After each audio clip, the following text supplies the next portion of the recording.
అనుకున్నట్టే అంచనాలకు మించి ఇండియన్ బాక్సాఫీస్ దగ్గర చరిత్ర తిరగరాసేలా ఉన్నాడు పుష్పరాజు.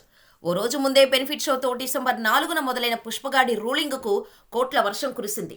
ఫస్ట్ డే 294 కోట్లతో RRR రికార్డు బ్రేక్ చేసిన పుష్ప 2 6 రోజుల్లో 1000 కోట్లు, 2 వారాల్లో 1500 కోట్లు రాబట్టి అత్యధిక వేగంగా ఈ వసూలు రాబట్టిన సినిమాగా రికార్డు క్రియేట్ చేసింది. ఇక ఇప్పుడు 21 రోజుల్లో అంటే 3 వారాల్లోనే 1705 కోట్లు వసూలు చేసి ఆల్ టైమ్ రికార్డు క్రియేట్ చేసిందని మేకర్స్ అధికారికంగా ప్రకటించారు. ఈ లెక్కన మరో 100 కోట్లు రాబడితే చాలు బాహుబలి 2 రికార్డు ఎగిరిపోయినట్టే. ఇప్పటివరకు బాహుబలి 2 దరిదాపుల్లోకి కూడా ఏ సినిమా వెళ్లలేదు, వెళ్లబోదు అని అనుకున్నారు.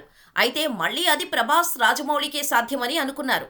కానీ పుష్ప 2 మాత్రం ఏకంగా బాహుబలి రికార్డుకే ఎసరు పెట్టింది.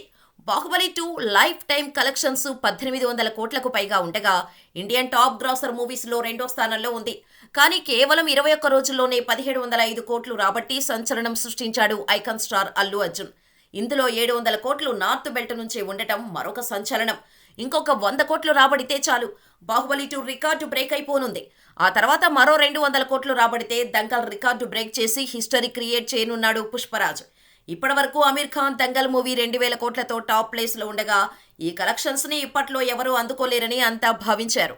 కానీ క్రిస్మస్ హాలిడేస్, సంక్రాంతి వరకు పెద్ద సినిమాలేవి థియేటర్లో లేకపోవడం పుష్ప 2కి టాప్ ప్లేస్కి వెళ్లే ఛాన్స్ ఇచ్చేలా ఉన్నాయి. మరి లాంగ్ రన్లో ఎంతవరకు రాబడుతుందో చూడాలి.